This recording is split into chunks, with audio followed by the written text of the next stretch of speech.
Master,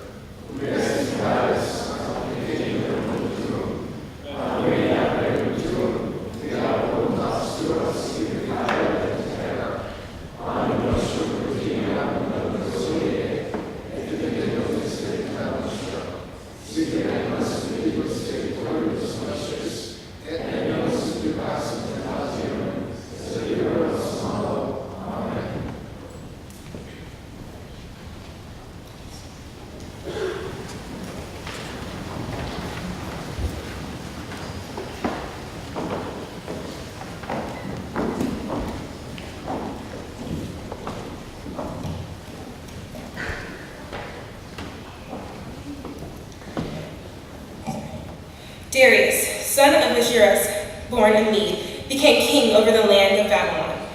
In the first year of his reign, I, Daniel, was meditating on the scriptures that gave, according to the word of God, to the prophet Jeremiah, the number of years that Jerusalem had to lie in ruins, namely 70. I turned to the Master God, asking for an answer, praying earnestly. Fasting from meals, wearing sackcloth, and kneeling in the ashes, I poured out my heart, bearing my soul to God, my God. O Master, great God, you never waver in your covenant commitment. Never give up on those who love you and do what you say. Yet we have sinned in every way imaginable. Yet we've done evil things, rebelled, dodged, and taken detours around your clearly marked paths. We've turned a deaf ear to your servants, the prophets, who preached your word to our kings and leaders, our parents, and all the people in the land. You have done everything right, Master, but we have to show for our lives is guilt and shame. The whole lot of us. People of Judah, citizens of Jerusalem, Israel at home and Israel in exile, in all the places we've been banished to because of our betrayal of you. Oh yes, God, we've been exposed in our shame, all of us, our kings, leaders, parents, before the whole world, and deservedly so because of our sin. Compassion is our only hope, the compassion of you, the Master our God, since in our rebellion we've forfeited our rights. We paid no attention to you when you told us how to live, and the clear teaching that came to us from your servant prophets. All of us in Israel ignored what you said. We defied your instructions and did what we pleased, and now we're paying for it. The solemn curse written out plainly in the revelation to God's servant Moses is now doing its work among us, the wages of our sins against you. You did to us, our rulers, what you said you would do. You brought this catastrophic disaster on us, the worst disaster on record, and in Jerusalem. Just as written in God's revelation to Moses, the catastrophe was total. Nothing was held back. We kept at our sitting, never giving you a second thought, oblivious of your clear warning, and so you had no choice but to let the disaster loose on us. You, our God, had a perfect right to do this since we persistently defied you. Master, you are God, for you delivered your people out of the land of Egypt in a shower of power. People are still talking about it. We confess that we have sinned, and that we have lived bad lives, following the lines which we have with Jerusalem, your very own city, your holy mountain. We know it's our fault that this has happened, all because of our sins and parents' sins, and now as an embarrassment to everyone around us. We're brought to the neighborhood. We listen. God, to this determined prayer of your servant, we have mercy on us, your ruined sanctuary. Act out who you are, not out of what we are. Turn your ears our way, God, and listen. Open your eyes and take a long look at our ruined city, this city named after you. We know we don't deserve a hearing from you. Our appeal is to your compassion. This prayer is our last and only hope. Master, listen to us. Master, forgive us. Master, look at us and do something. Master, don't put us off. Your city and your people are named after you. You have a stake in us. While I was pondering in my heart, bearing my sins and the sins of my people Israel, praying my life out before God, interceding the holy mountain of God, while I was absorbed in praying in human life, Gabriel, the one I had seen earlier in a vision, approached me, flying like a bird about in the time of evening worship. He stood before me and said, Daniel, I have come to make things plain for you. You had sooner started your prayer when the answer was given. And now I'm here to deliver the answer to you. You are much loved, so listen carefully to the answer, the plain meaning of what is revealed.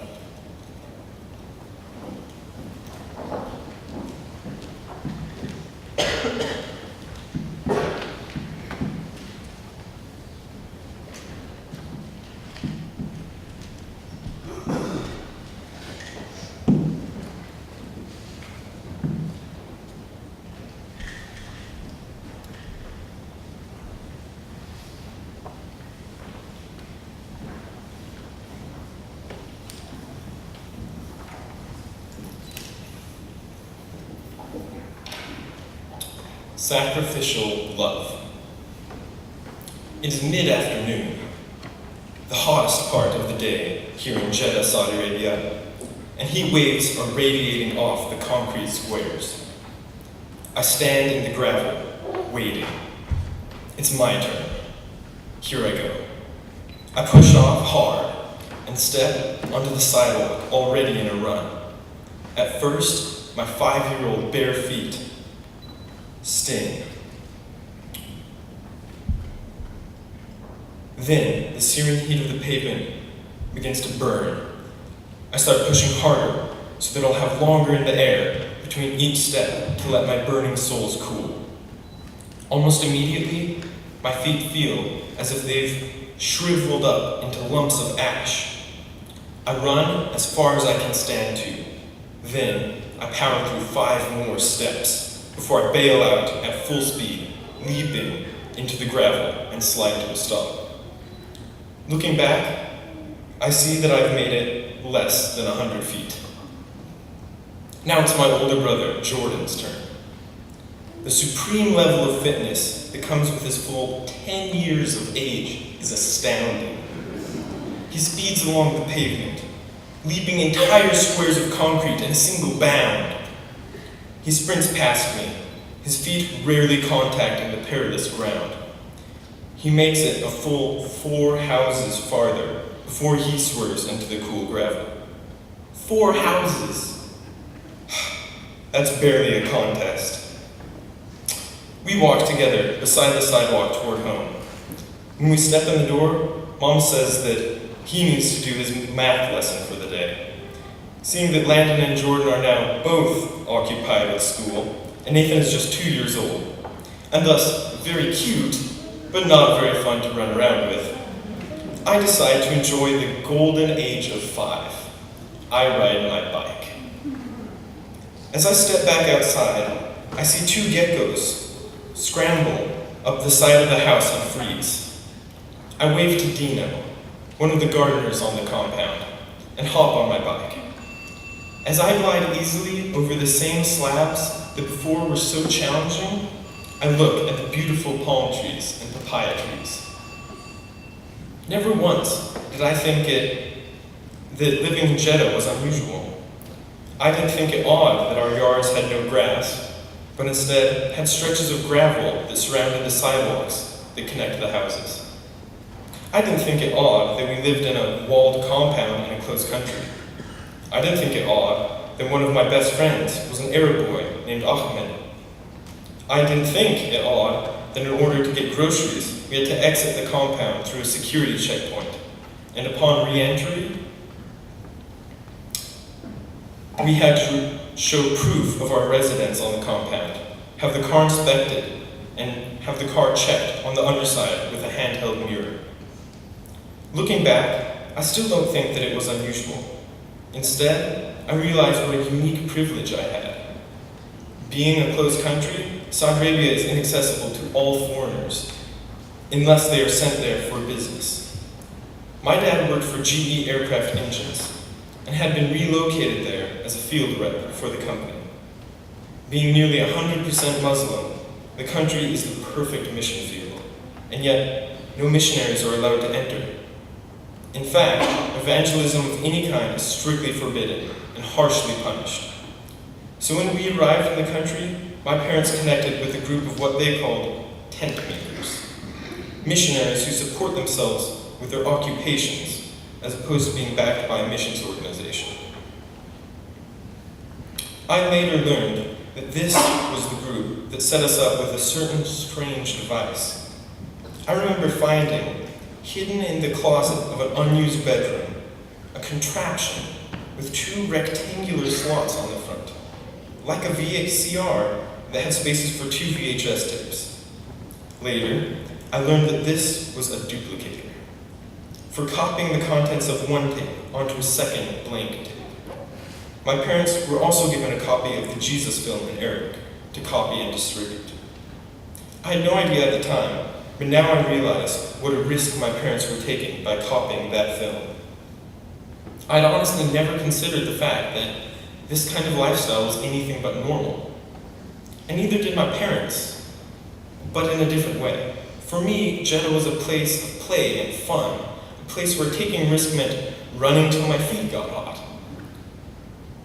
For my parents, Jeddah was a minefield where each step forward was a serious risk, and yet another step forward was always taken in obedience to God's call and in love for the Saudis. My parents believed so fully that God had called them there that it was not odd or unusual. There was no other option but to go and to risk and to sacrifice. During those years in Saudi Arabia and on through the rest of my homeschooled life, Mom would read to us for an hour each day. She would read a chapter or two from the Bible. She would read from the current history textbook according to our curriculum. But she would also read literature. Sometimes it was a novel, like The Hobbit, but often it was a biography or an autobiography of a missionary, like the book Bruchko, about Bruce Olson, a 19-year-old Minnesotan who hears God's call to take the gospel to the indigenous people of South America. He buys a one-way plane ticket to Venezuela, not knowing any Spanish, not having the backing of any missions organization, and not having any plan as to how to contact the remote natives. After he lands, he has no idea which direction he is supposed to go. All he knows is that he was called, and he came. Now what? Soon, he hears of an extremely violent tribe called the Motoloni, with whom no Westerner had ever survived contact. Searching for a guide to take him to their land, he spends years living in different large cities, then with other, small, Indian tribes. A tribe agrees to take the risk of bringing him to Motoloni land. Olson's first encounter with the new tribe is when a group of them ambush him on the trail. His Indian guides flee back to their homeland, leaving Bruce, who's shot in the leg by a long, heavy arrow. The Motoloni warriors force him to march 3 hours on his wounded leg to their village, where they throw him into a hut to die alone. He is given no food for days. His leg becomes severely infected. He falls deathly ill. Knowing he is near death, he escapes under cover of darkness and throws himself into a nearby river, where he floats miles downstream, until a frontiersman finds him and takes him to a hospital where he recovers. He is tempted to remain in civilization and leave the hard, unpredictable, dangerous life of the jungle. But he recalls God's calling, and he heads back into the rainforest. Unable to locate a Motoloni village on his own, he finds a trail used by the tribe and camps out on it. He is prepared to wait a long time. He has enough food to last him a full week. 2 months later, he has still not met a Motoloni. He survives by catching and eating fish from the nearby river. Then, one morning, he wakes to find 4 arrows stuck point down in the trail next to him. He recognizes the sign, the Motoloni way of declaring war on another tribe. Leave or you will die, the arrows decree. Bruce pulls the arrows from the earth and leaves gifts in their place. A few days later, he's chopping down a tree near the river when he turns around and finds 6 Motolonis with their bows trained on him. Suddenly, though, one of the 6 recognizes him from before, when Bruce was in his village near death. That village that Bruce originally entered is many miles away on the other side of Motoloni land. Miraculously, this man had come all this way to this side of the tribe's territory at just the right time. And just as miraculously, that man decides to have Olson brought back to the local village, instead of shooting him on sight as the Motiloni way. And when he reaches the village, instead of wanting to kill him, the people are fascinated by him, touching his white skin and his blonde hair. When they have unsuccessfully attempted to pronounce his name several times, they settle on calling him Bruchko, which is easier for them to say. After years of uncertainty and risk, after years of learning different languages, and nearly being killed, Bruce Olson finally makes friends with the Motiloni. Eventually, he discovers how to explain the gospel through the worldview of these Indians. And by the end, the gospel doesn't stop at the Motiloni. Almost every single member of the tribe professes faith and begins their own evangelism to the other tribes of the area, becoming missionaries to the tribes that they once warred with. Bruce Olson is one of my heroes because of his commitment to loving the Motiloni, no matter what it cost himself. He demonstrates the meaning of Luke 10:27, when the Bible commands to love with all your heart, and with all your soul, and with all your strength, and with all your mind. It does not just mean a kind of static love, a kind of love where you kneel down beside your bed at night and put all your energy into conjuring up a feeling of love for God or for your neighbor. Bruce Olson shows me that the phrase in Luke demands active love, in which we lay our entire being fully at the feet of God, in devotion and commitment to love and serve others. Following that command may lead to pain, or injury, or even death. But this prospect did not faze Olson, for it was only the injury or death of the body that was already devoted to God. About a month ago, just after I finished reading Olson's book, I was looking at a few quotes from Rich Mullins, my favorite musician. I noticed that several times he referred to a man he greatly admired, named Brennan Manning. I figured that if Manning was a hero to my hero, I'd better find out who this guy was. I clicked the search bar and typed in Brennan Manning and hit enter. I immediately discovered that on the 12th of April, 2013, just 2 days before I hit that enter key, Brennan Manning had passed away. Just 2 days before, now I really had to know who he was. His obituary told me he was born in New York City during the height of the Great Depression. After a brief service in the Marines, Brennan became a Franciscan priest. In 1967, he began serving in the small French village of Saint-Rémy. Every day, all winter long, he did the dishes for the village restaurant and shoveled dung piles on the local farms.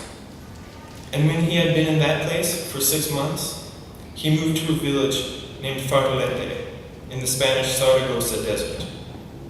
Each morning, he took a donkey pulling a cart with a water tank on it and traveled to the nearest source of fresh water. He then filled the tank and returned to the village bearing this vital liquid. As soon as he had finished the morning duty, he worked all day in the 110-degree Saragossa heat. He helped local farmers build stone chicken coops. Every day, all summer long, get the water, carry the stones. Get water, carry stones. Water, stones. Water, stones. He continued to serve in this way for years, supporting life and building foundations. Later in his ministry, he voluntarily became an inmate in a prison in Switzerland in order to minister to the convicts, none of whom knew his true identity as a priest. He then came back to the United States, where he started a ministry to help the Alabama shrimp fishermen. Manning and the other members of the ministry lived in the same poverty-stricken area, in the same kinds of impoverished dwellings as those they served. They walked along the docks all day, speaking to, witnessing to, and praying for the destitute fishermen. Brennan Manning is one of my heroes because he realized how imperative it is to have flat-out, full-tilt love for others, which led him to devoting his whole body to the obedience of God's call, and to the service of his neighbor. But you don't have to be a famous Christian superhero to follow their example. My grandfather grew up, much like many other Kansans, on a small farm way out in the country, in his case, near Whitewater. He heard the call to serve the Lord and was led over 8,000 miles away to Ethiopia, where he served for 40 years. In order to follow this call, he moved from Whitewater to Omaha to attend Grace University. There, he met my grandma. After the two graduated and got married, they were led to join SIM, which led them to being sent to Ethiopia, where they attended language school, learning Amharic, the most common tongue in Ethiopia. After nearly a year of study, they were sent to their first village, one of the few, as it turns out, that didn't speak Amharic. After 2 frustrating years of adapting to the new culture, coupled with the fact that communication was nearly impossible, coupled with the work of caring for their newborns, my father and his sisters, my grandparents were finally relocated. This time they lived in Desi, an Amharic-speaking village. My grandpa was in charge of a leprosarium there, teaching and caring for those severely afflicted with leprosy. Patients would come to the leprosarium and be admitted for 2-year stays. First, the progression of the disease across the patient's body would be stopped. Then, they would start attending school there. In the course of 2 years, they would receive a 4th grade education before returning home. My grandparents served at the leprosarium for 7 years. Later in their time in Ethiopia, they had to leave the country as a result of a violent communist regime, after which they were finally allowed to return. When they did, they continued to follow God's call to the best of their ability, which often required a great deal of resourcefulness. One story we still like to tell in our family has to do with an old Jeep my grandparents had. It was difficult to keep it running because the combination of no parts, due to living in an Ethiopian village, and no money, due to being a missionary. So once, when the radiator sprang a leak, they improvised a solution to keep the Jeep chugging along for years. What they did was, instead of pouring water into the radiator, they poured tomato paste. The radiator cooked the paste nicely, plugging the hole. I admire my grandparents for giving up a life of luxuries, for giving up the ability to go to bed at night without worrying about a breakout of violence, for giving over every possession and every bit of themselves to God. Don't mistake what I'm saying. I'm not saying that in order to love your neighbor, you need to move. I'm not saying that there's anything magical about living overseas that makes serving the Lord better. No matter where you live, great love requires great sacrifice. These people are just a few who did it right. And each of them has taught me something about what sacrificial love is. Each one has found his calling and followed it with all of his being. I hope to follow in the footsteps of these great leaders. I plan to travel to Mexico this fall to attend a year of Bible school. But after that, I, like Bruce Olson, have no idea exactly where I will be led in the end.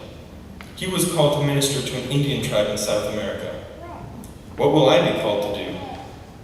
I pray that I will hear God's call and follow that calling without hesitation. I know that these men are not perfect. They are sinners like the rest of us. But yet, I hope to emulate their devotion, the commitment, the faith, the hope in their love. This last summer, I read the Lord of the Rings series by J.R.R. Tolkien for the first time since middle school. And I saw more prevalent than any other theme, the theme of this same hope. Due to his incredibly powerful theme throughout the trilogy, my favorite character is not the mighty Gandalf, or the charismatic Aragorn, or the elegant Legolas. My favorite character is the simple, faithful Samwise Gamgee. When the situation looks as bleak as it can get, he is the one who, with just a few simple words, brings hope back into the story. While on the long march through Mordor, a barren land where nothing grows, where the water in every stream runs black, where the sun never shines because it is blotted out by a massive ceiling of soot and ash spewing out of Mount Doom, the glow of which provides the only light for the entire land. On the journey across this country, Frodo and Sam have fallen into despair. They have little food, no clean water, they are utterly exhausted, and they know the terrain of Mordor only gets harsher the further they go. At one point, they stop for a rest. Frodo sleeps while Sam stands watch for any of the countless dangers that plague this place. Tolkien writes that Sam looks up and, there, peeping among the cloud rack above a dark tor high up in the mountains, he saw a white star twinkle for a while. The beauty of it smote his heart as he looked up out of the Forsaken Land, and hope returned to him. For like a shaft, clear and cold, the thought pierced him that in the end, the shadow is only a small and passing thing. There was light and high beauty forever beyond its reach.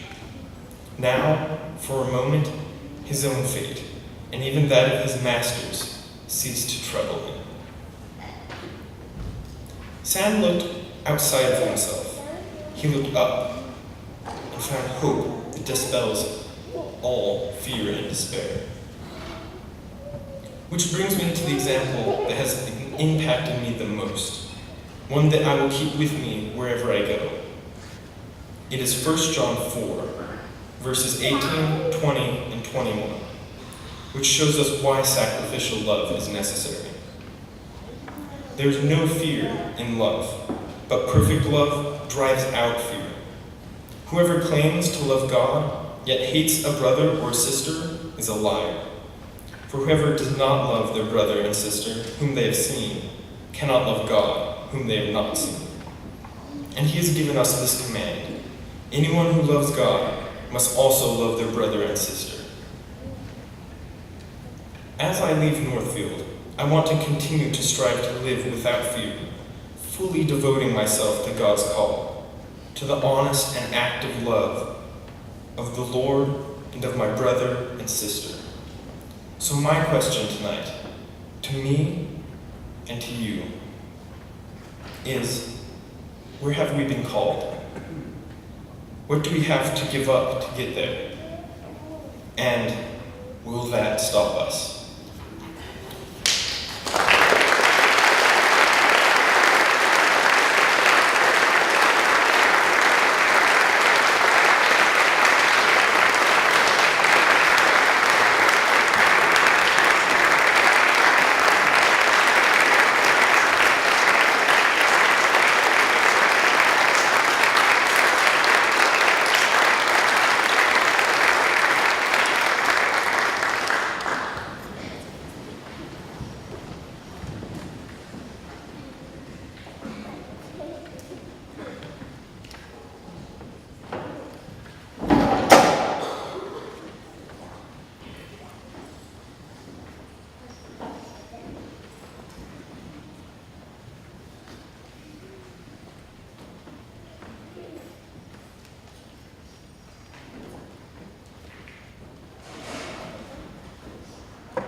Waking or sleeping, thy presence my light.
In Pursuit of Joy.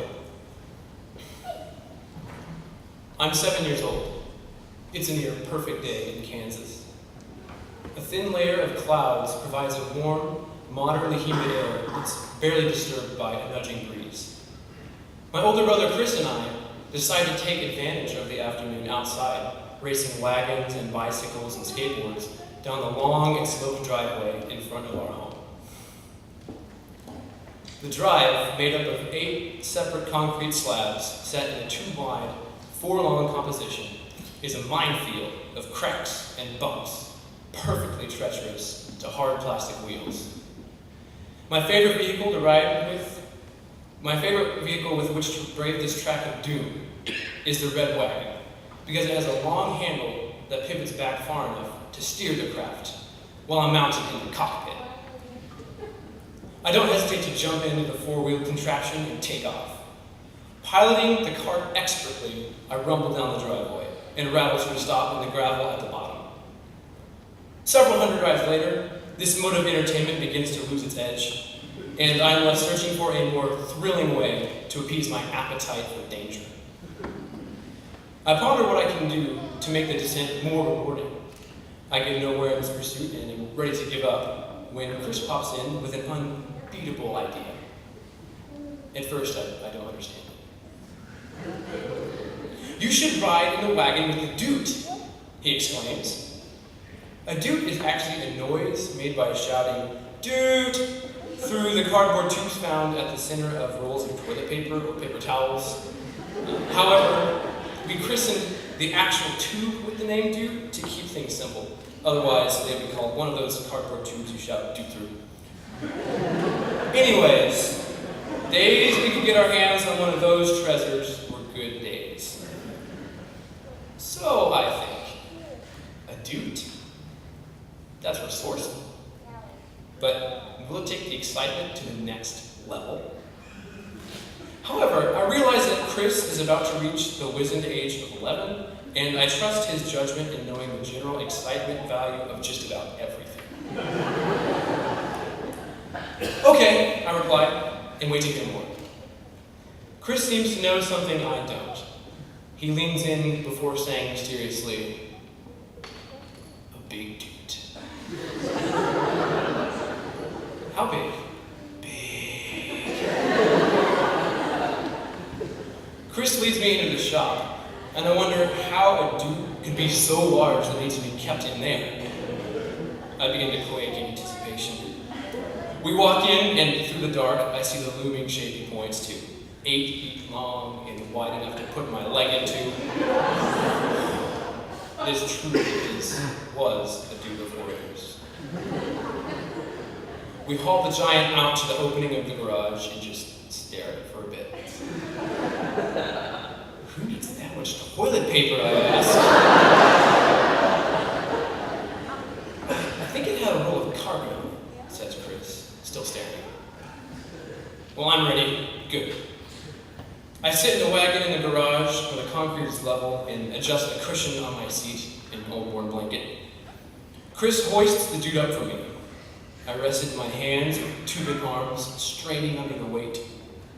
Before I know it, he's pushing me forward, and without hesitation, I commence shouting, "Doot!" The airspace inside this monster deepens the pitch of the sound produced and incites me to doot even louder. It is a new level of exhilaration. Down past the first of 4 concrete squares and halfway into the second, as I really start to pick up some speed, I fully trust the wagon to take me straight down the drive because I have no hand available to steer with. Doot! My arms, they're holding up the cylinder of heroes, and leverage is working against me since the majority of the Doot sticks out in front of my hand fulcrum. Passing through the 3rd square, my strength falters, but I don't care. Doot! The front wheels of the wagon must be on fire for the speed we're traveling. They shriek across the line into the final, fabled square. Square 4. Doot! This memory occasionally pops into my mind, as it seems to envelop my entire childhood within a single experience. My brother Chris and I together used our imaginations to create an active occurrence with each other, which led to joy. And for the same reasons, it envelops my Northfield experience. We gather as a community and actively engage with each other, transforming what is common into vehicles for joy. It can seem simple, this kind of joy, but this kind of simplicity is where the heart of joy beats, where joy sounds its dute. More often than not, in our place, simple tools are at hand and the surroundings are humble. We meet in a modified warehouse, read old books and photocopy handouts, drink out of mason jars, and practice music and drama and art in whatever spaces we can find. We work so well with what we have that what we have in our work is joy. When I was a sophomore, a class called Natural Philosophy was introduced for high school students. Aimed at the study of the philosophy, or the why, of nature, the class paired 2 grades together and was composed of weekly discussions over assigned readings. For the first actual class session, the sophomores and seniors loaded into the white 15-passenger van and the legendary French fry van, and we went to the downtown library. After hearing a presentation about how to effectively do research, the group ambled to Papa John's several blocks north of the library. A quick lunch later, and we were back outside in the warm September air. As we settled down within the enclosed terrace right outside the pizza place, Noah Trammell and Mr. Birchfield instructed us to read the handouts they had just given us. I held in one hand the double-sided page, which stated at the top, "Death of a Pine Tree." The short narrative by Henry David Thoreau documents his experience and thoughts when watching the age-old pine being cut down. Standing in what had previously been a full forest, only a dozen or more of the pines remained, which waved in solitary majesty over the sprouland, as Thoreau describes. As I was to learn from the discussion, beneath the narrative, Thoreau is questioning the justification for the felling of a tree that represents centuries of history. Does the act come of careful reasoning and necessity, or rather from the desire purely for profit? When we were ready to discuss, we decided to move because of the noise from the road. We cut back south across Douglas and settled by Century 2 in the shade of the building. Taking seats on the ground, about 25 of us in all, we formed a broad circle. What followed was a somewhat tentative discussion that grew more and more enthusiastic as we lost our inhibitions. I love that part when Thoreau said that the tree embraced the earth with silent joy. Yeah, but that was because he was standing so far away. When he finally heard the crash, he said, "Even trees do not die without a groan." I think it's too easy to victimize the tree in this story. What if, say, the loggers were from a town that desperately needed to build a tower, and the pine tree was the only wood close enough to use? Oh, I think you guys all got it wrong. I think Thoreau's trying to see 2 sides of the situation. Maybe he's suggesting that we consider all aspects of an issue before we make a decision. There we were, sitting together in the open air in the middle of Wichita with nothing but each other, our minds, and some photocopies of a 150-year-old story. But the convergence of these simple elements led to excitement and joy, for it made Thoreau a present member of our circle, one we listened to and conversed with, just as we did with each other. I remember an instance near Christmas time, when I was in 6th grade, when joy was discovered in a similar way, by the gathering and transforming of common tools. The annual Christmas show was approaching, and the band was preparing scads of material for it. One particular song, Sleigh Bells and Reindeer, required, who could have thought, a set of sleigh bells. Instead of spending $50 or $60 to purchase an official set of bells, a more humble and, as it happened, a more joyful solution was discovered. Mrs. Yoder, our band director, affectionately known as Mom to me, decided to make her own bells. After foraging for some materials at home and a quick run through Hobby Lobby, all the pieces were found, all simple elements. She strung individual bells onto red yarn, making what appeared to be jingly whips, and then stuck the yarn to strips of Velcro that she had attached to the length of a piece of PVC pipe. The bells didn't look sharp, but they sounded all the brighter. When, in a corner of Convocation Hall, the song commenced, and the 8th grader, Devin Blackwell, maintaining his post in the very back as chief sleigh bell commander, rang homemade bells in between his other percussionary duties. Devin transmitted joy that evening with the rest of the band, to the rest of the school, and to the rest of the crowd. That's how it is with the band and every other endeavor at Snorfield. We are not always rich in materials, but our materials are always rich. On Wednesday mornings, dental floss becomes an edge that slices through cinnamon dough, and a single waffle iron suffices to serve enough of its golden delicacies to satisfy our entire community. And every other Friday in Convocation, Dr. Penning brings Homer's ancient epic, the Iliad, to life with nothing but a book, a dramatic voice, and students who are willing to stand up for the preservation of history. Well, and maybe because it's fun too. Joy is inevitable at our place, and true joy is not just having a feeling in ourselves. It is serving others with the active love that we have learned from God. This kind of service happens all the time at Northfield, and is a part of the stories I've already told. But the most memorable instance I can recall happened 3 years ago. I was sitting in a church pew, watching the ceremonies take place. It was a break from regular school, but no break from the joy found at school. It was joy found even in that time of grief, a joy born of service. There we were, sitting at Mrs. Love's funeral, and there was James, violin in hand, at the front and center of the room. Facing the casket, he set his violin between his chin and his shoulder. The song exuded from his instrument, East Texas Waltz, slow and swaying and soothing. It was James's final song to his grandmother, a service and a testament to the joy music brought her when she heard her grandsons play. It spread through the whole open, vaulted room. It spread because it was joy. When we share the story of the pine tree, we've taken the knowledge gained by discussing Thoreau and extended it beyond the circle to serve others from our joy.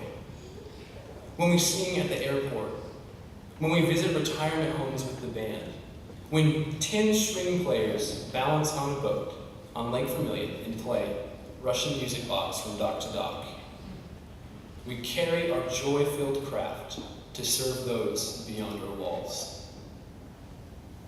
Now I think of sitting in Mr. Coleman's room, surrounded by cookie pans and wet rags and wooden spoons, trying to create sounds for the midwinter radio drama of Lewis Carroll's Jabberwocky. And of the hot day of community service, sitting in the open back of a minivan with Asher and Quentin and Dakota, eating apples we had just picked. Or of the time we blew a tire on the Massey's big bus on the way to Marquette and played capture the flag in a nearby construction site in the middle of nowhere. Joy connects us all. Joy connects us all. And what does it take to find it? Some work, a faithful community, a little creativity and imagination, and a lot of passion to fill in the gaps. But most importantly, it takes the turning of all these to service. Service now charged with that joy that God has given us to share with others. I plan on doing that for the rest of my life.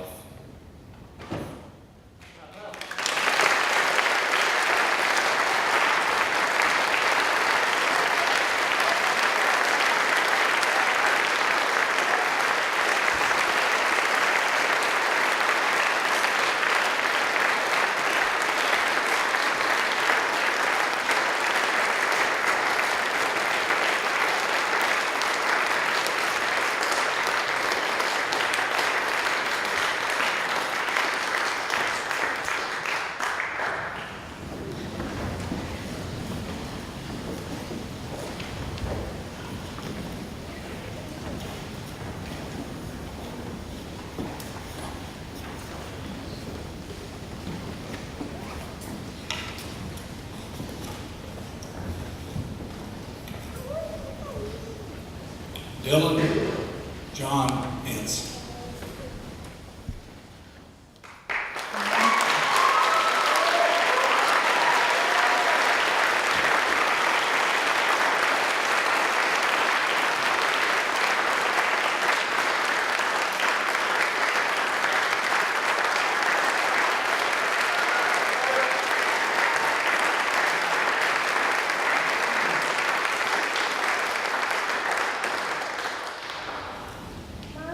Abigail Corinne Fetzig.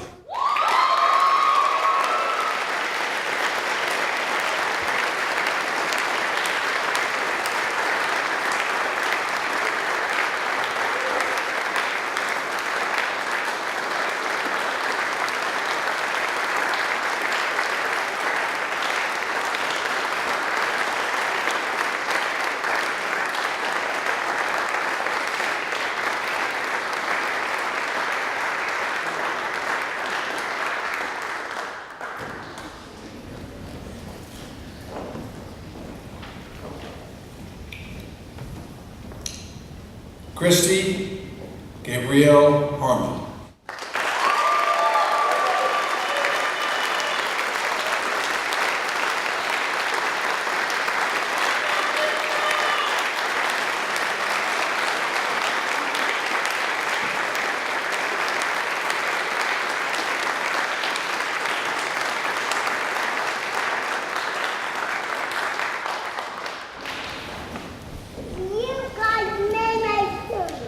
Mary Claire Harris.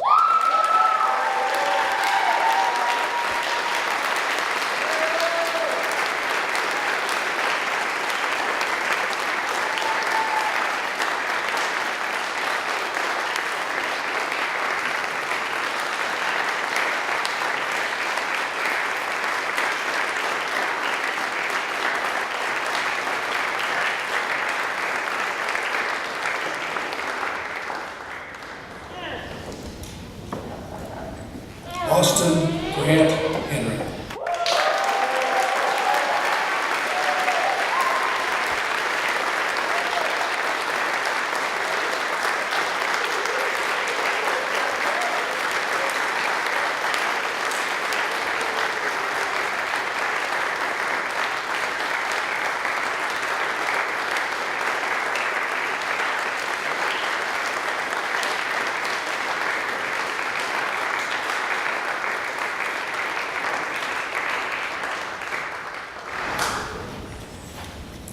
Stephen Fred Garten.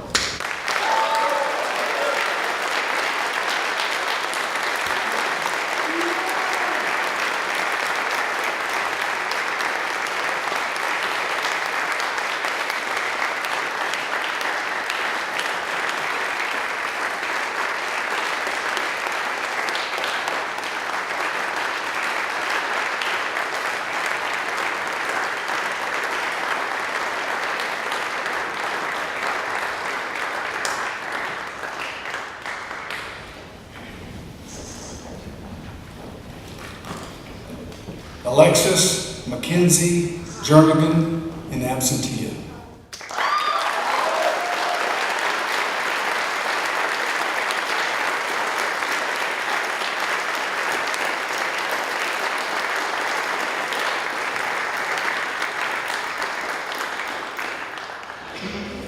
Hannah Ruth Larson.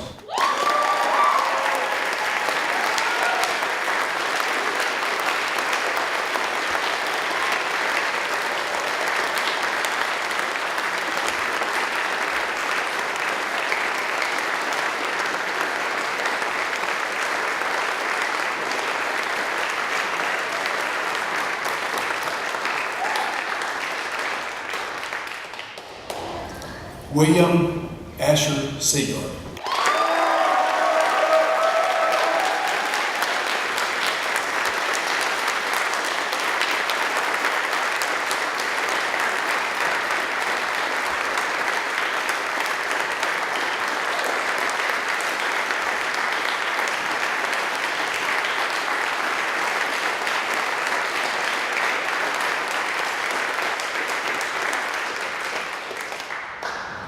Adam Wayne Yoder.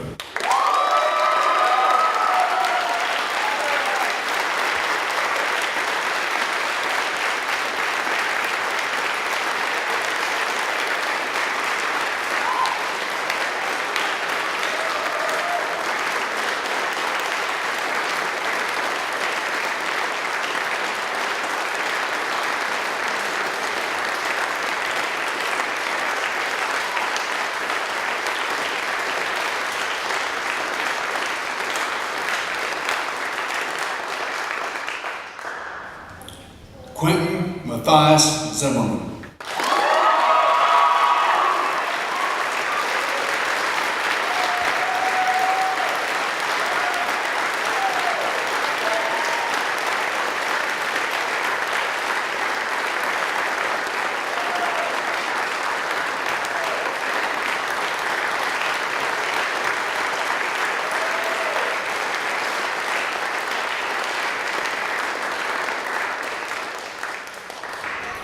Please join me in welcoming and congratulating the class of 2013.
Parents, relatives, friends, our current students, and mostly our graduates. My job is to give the charge. So this is directed to them.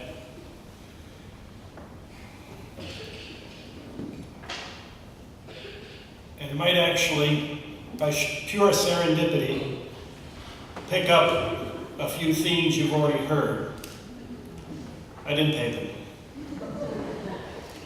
And underclassmen and underclass ladies, I know we didn't bring your convocation booklets, so you'll have to just ask the graduates if there are any words you didn't quite get. Just remember them though.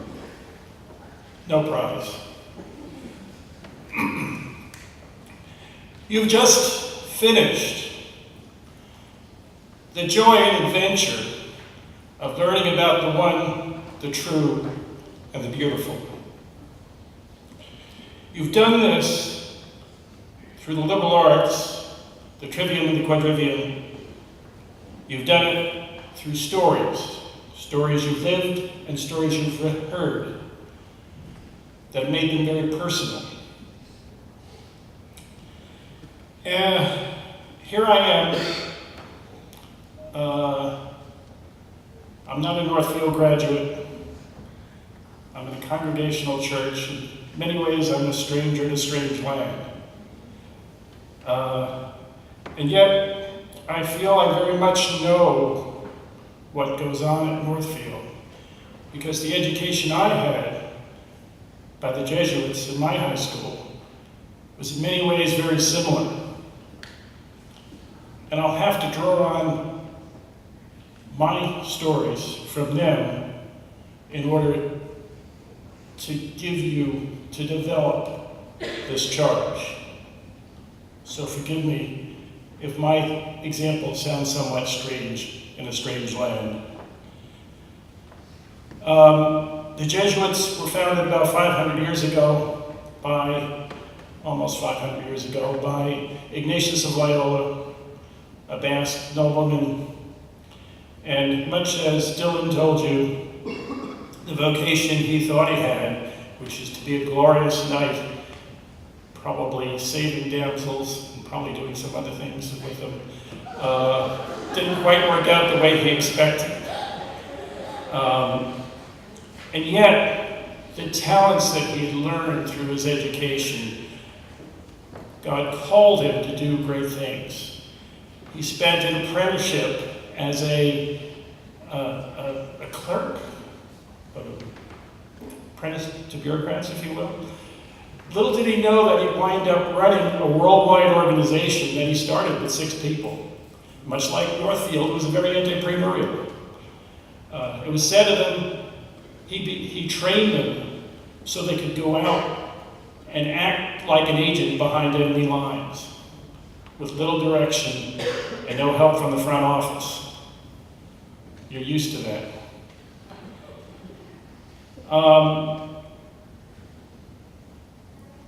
And yet, his military background taught him the importance of discipline, of order, and of organization. And he used all that. We have 7,000 of his letters that we use to direct this vast enterprise that he created.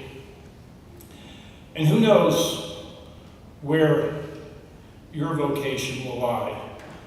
I can just tell you from my own experience, it'll wind up somewhere completely different from whatever you expected. Just follow it. And yet there's a sadness about the Jesuits. They've pretty much run their course over the last 500 years, but they were influential in preserving the liberal arts and spreading it and Christianizing, baptizing the new learning of the Renaissance, which was very pagan at first. But as Tolkien, who has as another theme in The Lord of the Rings, that no victory here in this earth is permanent. They're all transitory. And the things we treasure may be transitory too, but in a very real sense, that involves your charge.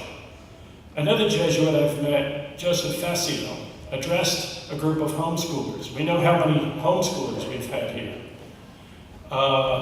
Just like C.S. Lewis and J.R. Tolkien. He said, you were like the monasteries who, starting in the Dark Ages, preserved learning and then spread it and rebaptized Europe.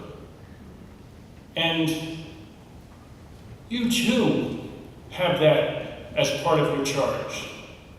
I don't know whether it'll be a great world or a new dark age, but part of your charge is to take what you've been given and do like those medieval monasteries.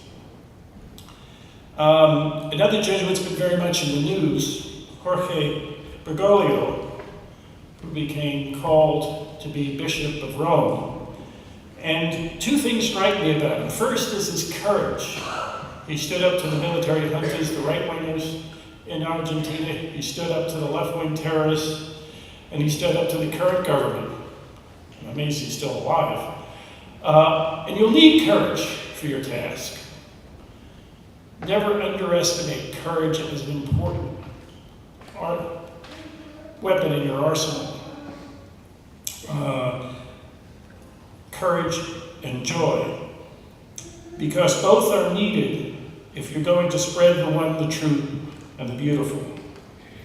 The second thing is he took the name Francis. Francis, who founded the Franciscans. And the Franciscans said of Francis that he preached the gospel unceasingly. Sometimes he used words. And that's your task. That's what you're charged with. You have had the adventure and the joy of learning the one, the true, and the beautiful. And now, in how you live and what you do, You have to proclaim that gospel, and it is a gospel, a good news. Finally, today's not an end, but it's an opening of a way to the true end.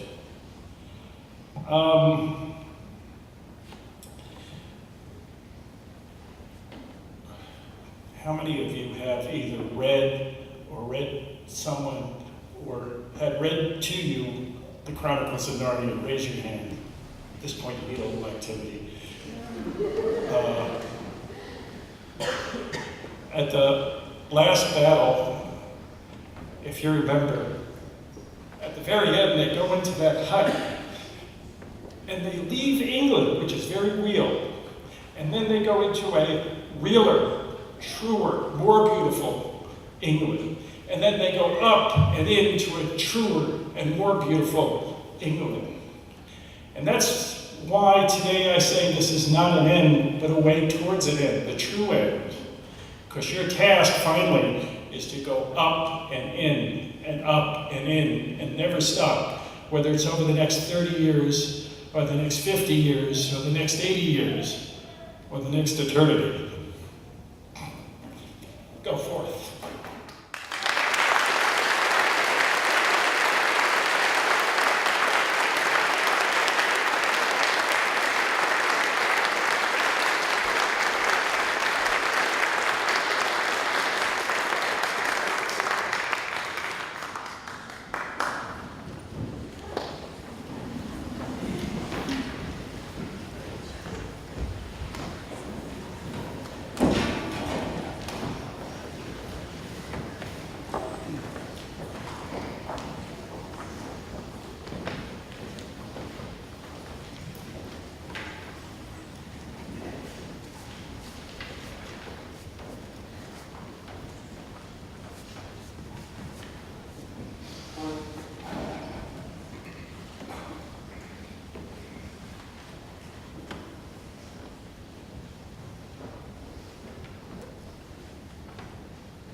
The Gospel according to John, chapter 1, verses 1 through 14. Verse 1. En arche ein ha logos, kai ha logos, ein pros ton theon, kai theos ein ha logos. Verse 2. Utos ein en arche pros ton theon. Verse 3. Panta di autu agenita, kai chorus autu, agenita ude en, ha gegonen. Verse 4. En auto zoe ein, kai he zoe ein ta phos, ton anthropon. Verse 5. Kai ta phos en te scatia paine, kai he scatia auta, u katalaben. Verse 6. Agenita anthropos apostolmenos katalaben.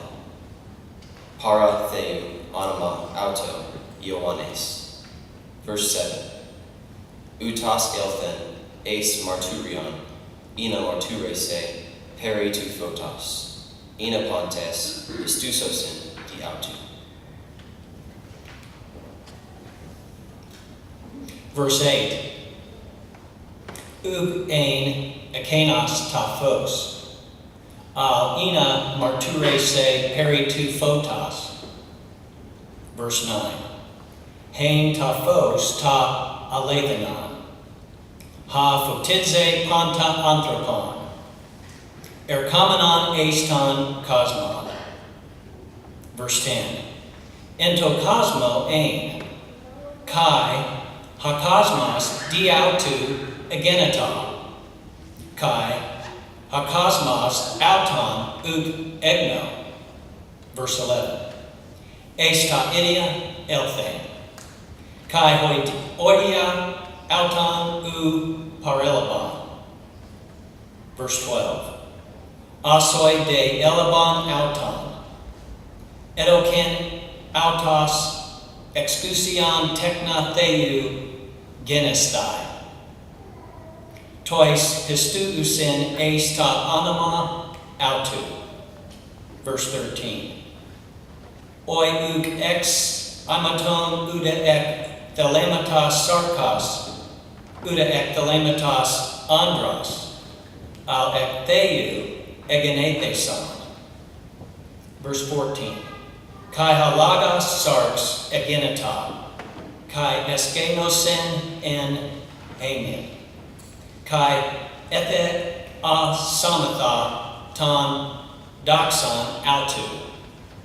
Doxonos meneganus para patras pleres caritas kai aletheos.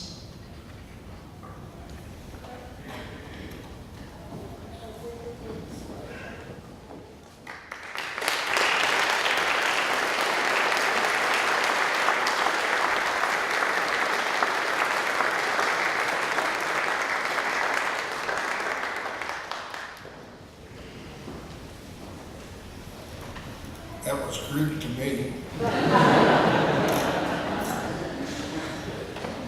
Greetings to our graduates, their families and friends, other students, all the alumni who are here tonight. Please stand.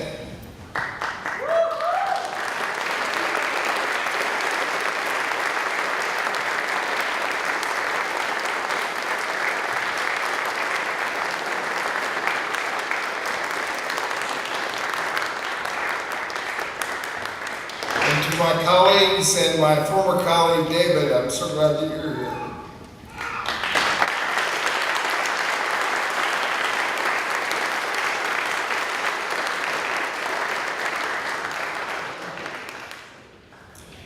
Many of you know that I enjoy reading.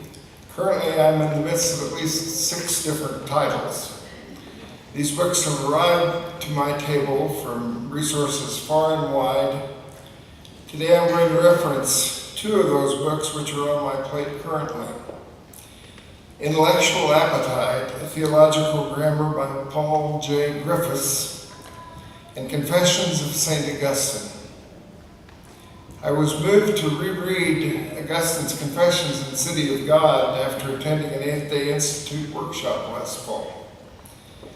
I'd read both of those, believe it or not, Augustine's works, but also, believe it or not, almost 50 years ago. So I thought it's time to reread Augustine. I can't remember how Griffiths reached me. And on my kitchen table is a pile of books that I want to read. They're on my lunch list, or bucket list, I guess they call them. And during Midwinter Week, the book on top of this pile was Griffith's Intellectual Appetite. One of our guests at Northfield this year at the Midwinter Week was Dr. Jeffrey Davis. As I began Intellectual Appetite, I was reminded of Dr. Davis's presentation, both due to the erudite presentation as well as the subject matter. Another common characteristic of these two was their repeated reference to Augustine. These threads converged, as have so frequently happened in my many years. Some call it coincidence. I call it divine providence. Griffiths begins each chapter of Intellectual Appetite with a quotation from Augustine in the original Latin, and then translated into English for the benefit of those without 3 years of Latin at Northfield School. Imagine my delight, might I say wonder, when I reached chapter 8, which is titled Wonder. Now, all of you familiar with Northfield are aware of our motto, Nascantur in admiratione. Let them be born in wonder. Tonight I want to share with you some of Augustine's and Griffith's observations about wonder and delight. And delving further into our motto, Griffith says, to admire does not mean in English what admirare means in Latin. Admiration is a distance and cool response to something you judge worthy of respect. That combination of respect and ignorance we typically ascribe to phenomena that we think we ought to honor, but which do not interest us. Kind of like a blind date that I had one time. Getting back to wonder, Griffiths further defines it as feeling and showing delighted astonishment in response to something or other, a desire to know more. He subdivides wonder into three categories. First is metaphysical wonder. Astonished delight that there's anything at all, almost universal among babies and small children.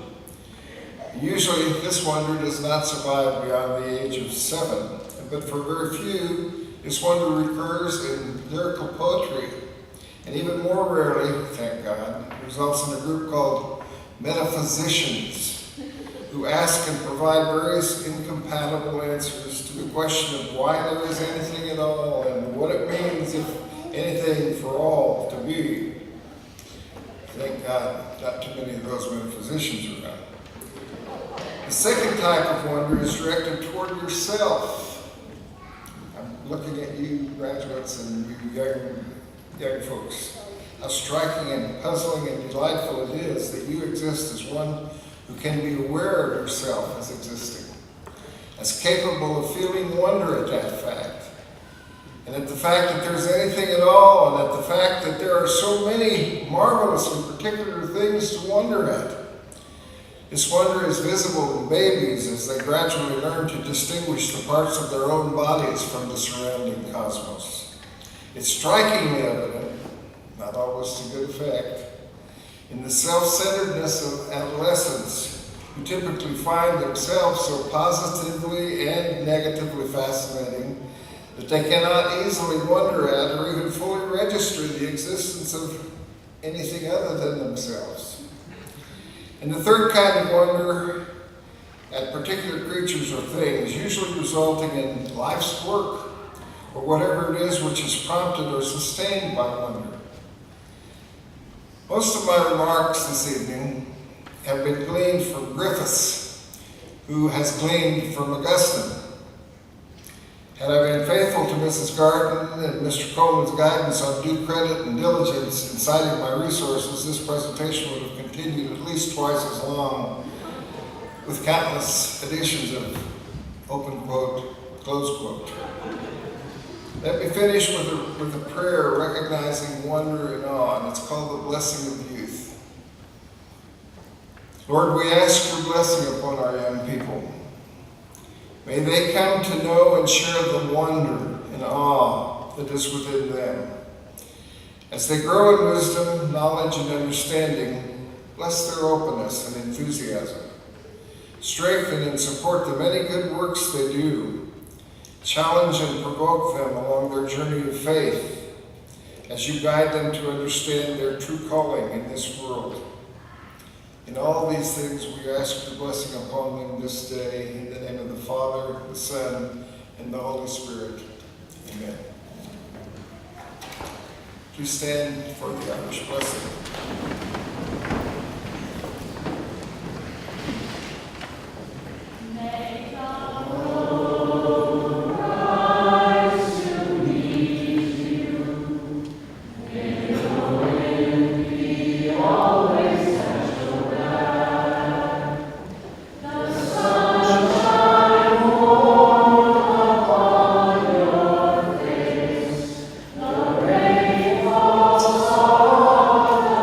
All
served 9 years with us. Would somebody go get her? And we want to give her a round of applause as soon as she will appear and thank her.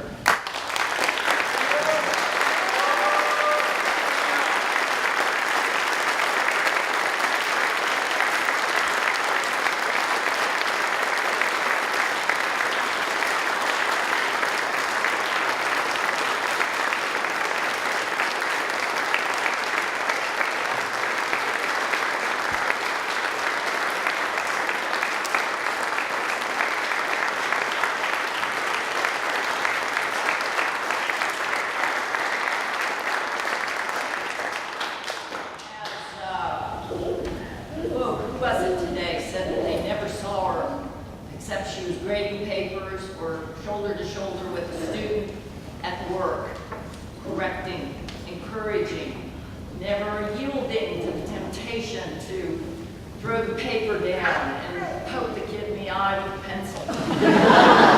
Did you? For 9 years of faithful service, and I hope that from here forward you will be happy on Lake Superior, where I will come visit. Absolutely. This is from your adoring boards. Thank you for being part of Northfield.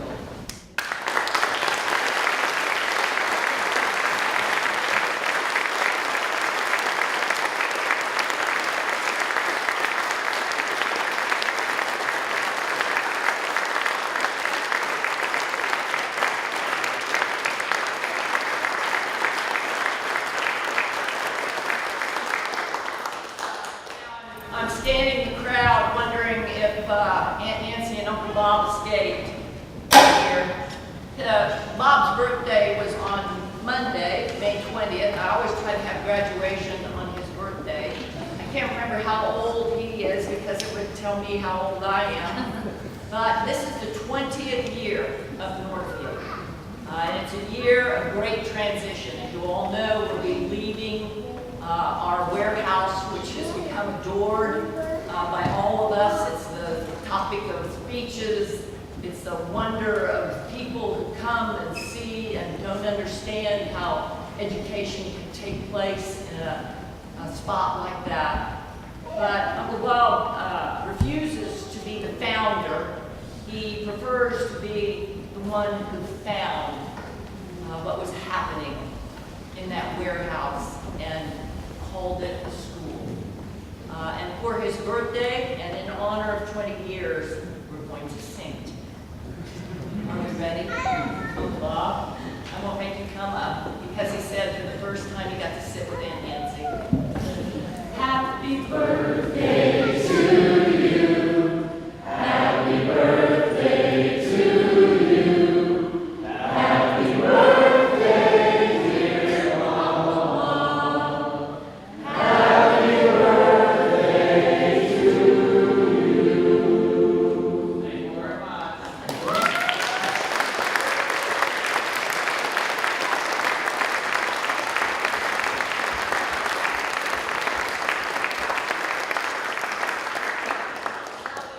I would like to mention that from here on, we have 3 days to rest. Teresa has a very short amount of time to get out of her house so that it can go on the market so she can move to Tom. If any of you can help her, would you please contact us? Would you please contact her? She has 3 brutal days, Tuesday, Wednesday, Thursday, to get out of the house that they've lived in for 20 years. 20 years. 20 years, May 20th. So, And Northfield will be moving at that same time, so we won't be able to luxuriate in the end of school and summer vacation for a little while yet. So if you can help, will you please come forward and make yourself known, and I'll hand you a box, and we'll be on our way to our new schoolhouse. Thank you for everything. Congratulate the graduates.